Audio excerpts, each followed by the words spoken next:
first inspect the day after the storm some of the catastrophic impact in places like Fort Myers Beach. I was also able yesterday to get a closer look at places like Sanibel and see some of the destruction there. You know, you look when you're flying over on helicopters in some of these other communities, you look, you know, a lot of the homes seem fine, but you know, you don't know how much water that they had just when the storm was hitting. And I know some of those communities, you know, had a lot of flooding that happened. So there's going to be a lot of work that needs to be able to do to be able to salvage people's homes. But if you think about what's happened here starting this morning, I mean, obviously this stuff was pre-staged. There's 7 pods like this opened in Lee County, 3 pods opened in Charlotte County, handing out food and water. And this is less than 48 hours from the storm leaving our state. It left the state Thursday afternoon, Thursday evening. And so these were, and there's going to be 20 open by the end of the day. Usually this is a 96-hour evolution, but here, because of the pre-planning and pre-staging, getting it open much better. In Inglewood, we've delivered 1 mega generator that was able to bring their water system back online. We are supporting operations for 3 different hospital systems to make sure they have the services they need. We're also supporting operations with 3 logistical staging areas and 3 base camps throughout the region. We have called in the Army Corps of Engineers at the request of the counties to help with damage to the water system. And I know that some of this is Lee County water utility, some of it may be municipal. Bottom line is the Corps is working with all of those groups. I know they're meeting again today to figure out what the best way is to go forward. Clearly, having those core services like the water and like the electrical are really top priorities after the life rescue mission. And so people understand that. If you look at what's happened with some of the power restoration efforts, we've had over 55% or 54% of the power that's gone out due to this storm has been restored. And this is a storm that left the state on Thursday afternoon, Thursday evening. So less than 48 hours after the storm leaving, over 54% of all people that lost power have power back. You're seeing those numbers rapidly improve in most parts of the state. Obviously, when you're talking about here in Southwest Florida, some of the areas that were most affected, like Sanibel, like Pine Island, those are being serviced, I think, by the electrical cooperative.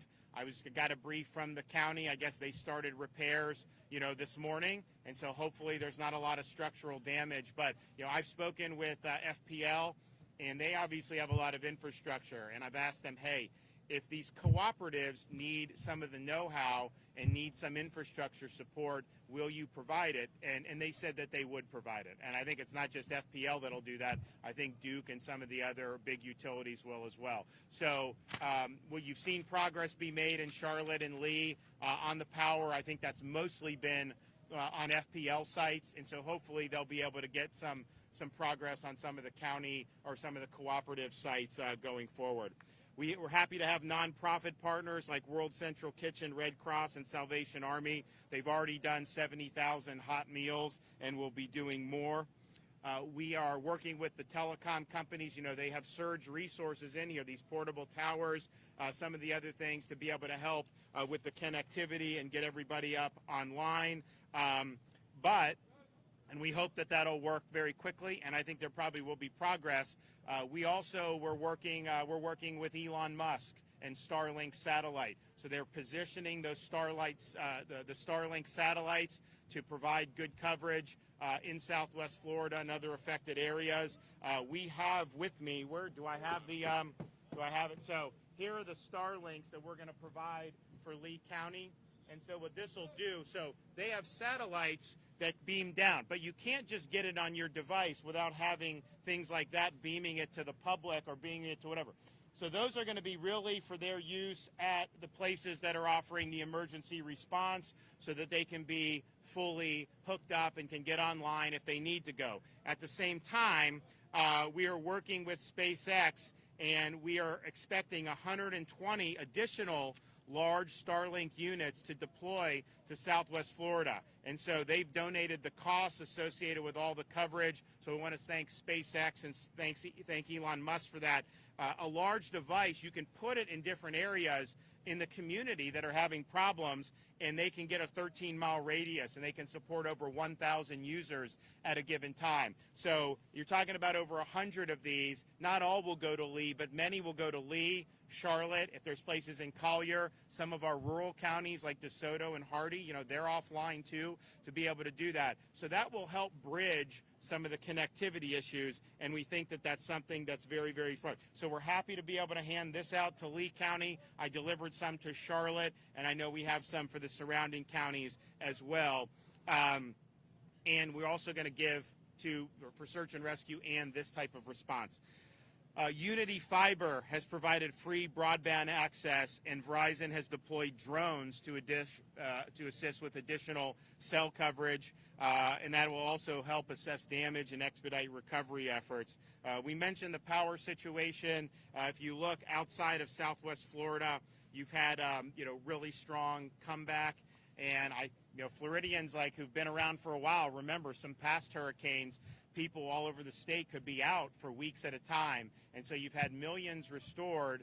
I think you've had about 1.5 million restored just since Thursday evening when the storm left, and so that's really good, and that's because there were 42,000 linemen staged and ready to go. They're also being serviced by the Waffle Houses feeding the linemen, and we appreciate that. We appreciate the community reaching out and supporting these folks who are there. You take connectivity for granted. You take for granted you flip a light switch and you get what you need. Well, it's not so simple. You need people that are tending to that infrastructure, and the hurricanes reveal that. So we are appreciative of the folks who've come from all over the country to assist with this, and we're going to continue to do it. As of right now, you got about 73% of Lee County without power and 77% of Charlotte County without power. The county that has the most without power is currently Hardy County, and that is 88% without power.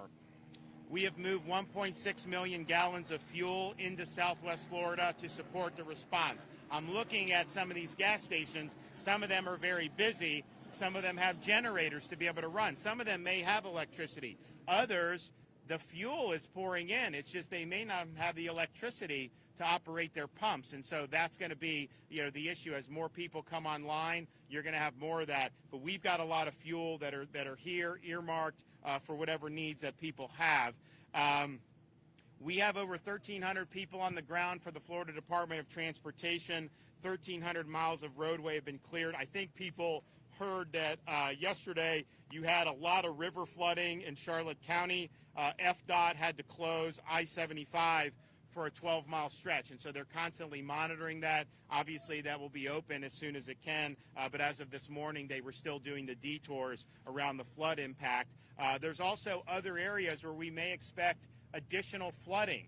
And it was interesting. I was touring Central Florida with some of the aerial tours. There was more standing water in Central Florida than there was here in Southwest Florida, even though they're a couple hundred miles away from the initial impact of the storm and the storm surge. Just had a lot of water, some of the rivers and inlets overflowing. So it's creating a lot of problems really all across the state.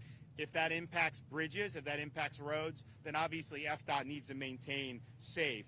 All major ports are now open for fueling, and the fuel's going to be coming in, and we're really happy about that. We now have a mobile command unit in Lee County and in Charlotte County and in Hardy County to help them with their emergency efforts. And so you'll see Kevin Guthrie is our EM director, and he's just probably going to be living down here for the time being, starting very, very soon. FEMA, of course, has activated individual assistance. For those in need of help recovering, you can visit disasterassistance.gov or call 1-800-621-3362. So far, 87,000 people have registered for FEMA.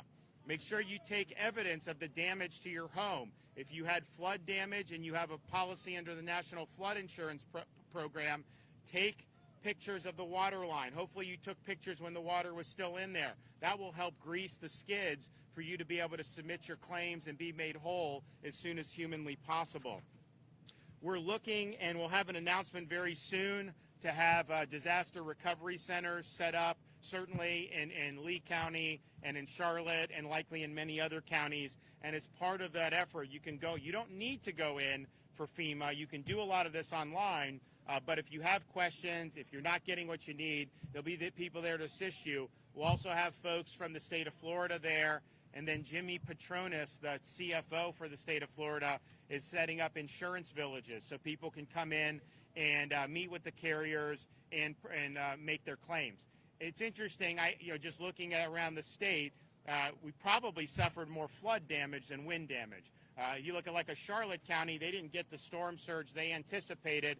They did get wind damage. You did obviously get wind damage in Lee, but I think if you look at some of the communities, you just had a rising water, and that was really the thing that was most devastating, because you can have a home that can withstand hurricane winds. Maybe there'll be some damage, patch it up. When you got a torrent of water coming in, there's really nothing that you can do about that. So that's going to require a lot of flood claims being filed. People are going to have to rehab that and hopefully get their proceeds from the flood program very, very quickly. Really proud of the First Lady for her efforts, spearheading www.floridadisasterfund.org. They launched this basically the day after the storm, and they've already raised more than $20 million to help relief efforts for people. And obviously a lot of that is going to be done right here in the state of Florida. And so we're really excited about being able to help folks in a variety of ways. I was talking to some of the motorists coming in. They had questions for me about FEMA. Like, FEMA told me I couldn't get this last time or whatever. FEMA is, it's a bureaucracy, and they're going to go by whatever those regulations are. So you may have needs that don't fit into one of their wickets. So FloridadisasterFund.org, working with these private groups, can help meet needs of people that would not be covered by FEMA. So it's an important complement to what the state and these communities are doing overall. Also, people have wanted to come in and pitch in help, and there's ways to do that. If you go to www.volunteerflorida.org, you can sign up for different volunteer opportunities, and I know people would love to have. There's been a great outpouring of support, community, and I've seen a lot of resilience in this community of people that want to pick themselves up and they want to get their communities back on their feet. And we really appreciate that spirit. And as I've said throughout the whole thing of this, there comes a time when this is not interest to the TV cameras anymore, but we understand the needs will persist long after the cameras are gone, and we'll be here and we'll be helping every step of the way. Okay, Jim Eifert is going to talk about some of the efforts that the Guard is doing. I'm bringing with me Brigadier General Sean Boyette, who is the Joint Task Force Florida Commander. He's been the command and control center node up in Camp Landing, North Florida, controlling all of the resources throughout the state. As obviously Lee County, Collier, and Charlotte have become a center of significant concern, we are continuing to migrate more forces down here. We currently have about 1,200 Florida National Guardsmen. We'll probably be increasing that in the coming days to more than 2,000. Again, just to get that presence in the streets, make sure that there are no looting or crime waves that could be part of the natural disaster. And then also assisting with the additional creation and expansion of the pods that we currently, these points of distribution like you see behind us. So I'm immensely proud of the Guardsmen who have stepped up at a moment's notice to be a part of this effort. And I'll pass it over to Sean if he has any other words. As the General mentioned and the Governor mentioned, augment some of their outstanding comments. We look forward to continuing to provide service to our community. These are your community soldiers. Each and every one comes from a community within Florida, and they're proud to serve their fellow Floridians. So with that, I'll turn it back over to the Governor. All right, Cecil. Thank you, sir. Good afternoon. Cecil Pendergrass, Chairman of the Lee County Commission. First, I'd like to thank the Governor and the state and the federal agencies working with us. This is a plan that's been in place for a year. You're seeing it all come together. We're one team here. We're all working together. Again, I'd also like to thank my colleagues, Commissioner Hammond, Commissioner Sandali, Commissioner Mike Greenwell, and Commissioner Kevin Wayne. We've been working together. The county's put this plan together for last year, preparing for this worst-case scenario, and we've seen that happen here.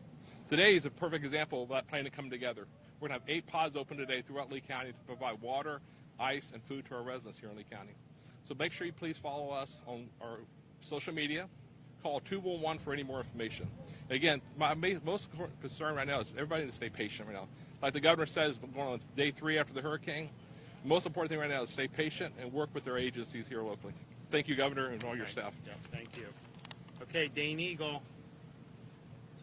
Well, I want to thank the governor for his leadership. Being from Southwest Florida, of course, this has been incredibly hard to watch from afar. Obviously not as hard to deal with it and go through with it. But I've got a mother in Matlacha Isles and a family in Cape Coral and Fort Myers. And we were telling them early on, evacuate. And they're thinking, we've been through Charlie, we've been through Irma, this is going to be fine. And obviously this was different. This was a water event. And sure enough, they got flooding. They're safe, thank God. I know their families that are dealing with worse. But the rest we can rebuild. And that's where DEO comes in. And thanks to the governor's leadership, we've been activated since we knew the storm was going to be coming upon us. We've been in the EOC daily, working with our business partners across the state, and they've been activated with us. Publix, Lowe's, Walmart, ATT, U-Haul, Uber, you name it. They've all been putting their best foot forward to help people, and we're helping them in real time, looking at supplies, looking at closures, making sure people can open and do what they need to do. And we're going to continue doing that so that people have what they need. Two things I want to leave behind today, thanks to the governor's leadership. One, businesses. They're going to be looking what's next. I know right now it's recovery, and now it's going to be how do we get back up on our feet. I need every business out there, and spread the word, please. Go to floridadisaster.biz, floridadisaster.biz. We are doing a simple survey. We need to collect information so we can decide what to do next. The details of that survey are going to help us dig in and work with our federal partners and, of course, our resources at the state, thanks to the governor, to make sure we can help people get back on their feet. So please do that today or in the coming days as soon as you can, floridadisaster.biz. I can't stress that enough. Number two, just moments ago, the governor announced that disaster unemployment assistance is available to all who need it. If you are in a FEMA declared zone, Lee County, Charlotte, Collier, and other inland counties, you can find those on floridajobs.org, and you're affected by the storm, you may be eligible for unemployment assistance. So floridajobs.org, you can go on there today and start applying to see if you're eligible for unemployment assistance. Obviously, a lot of people, if there's no businesses operating, a lot of people are in real estate, construction, Uber, gig economy, you name it, go on there. We want to be able to help. We've been working hard to make sure people get back on their feet. This is an event of no fault of their own, and we're going to step in to help and make sure that people are as whole as can be. So floridadisaster.biz for businesses, floridajobs.org for unemployment assistance, and we'll be in the communities in the coming days to assist as well. I want to thank all the locals for their work and thank the governor for his leadership. Okay. And we have the president of Florida Power and Light, Eric Szilagyi. I'm going to ask him to come give an update on their efforts. And, you know, I told them before you came, you and I had talked, you've offered support for the electrical co-ops as well. You know, if you look at what happened in Lee, the places that were the hardest hit, I think are by and large serviced not by FPL, but by the cooperative. And so there may be a need for infrastructure and some things like that. This is something that we were concerned about because of supply chain, and Eric and some of his other peer companies said, you know, we've got infrastructure, we have the ability to provide support if it came to that, and so that we may be in that situation. So you want to come up? Thank you, Governor. Yes, so as the governor said, this is a team effort, and getting the power back on for all of Florida is a team effort, and we're going to be working with everybody to do so. I'm pleased to report, Governor, that right now at FPL we are 2/3 restored. We have 1.5 million customers restored and about 650,000 customers that have yet to be restored. With that in mind, we are continuing around-the-clock operations to get everybody up. We have over 21,000 people in the field working around the clock, staging out of 30 different sites. We are cleaning up and getting power on at counties across the state, and as soon as the county is up and restored, we're collapsing those resources into Southwest Florida and supplementing the thousands we already have right here in Southwest Florida with even more.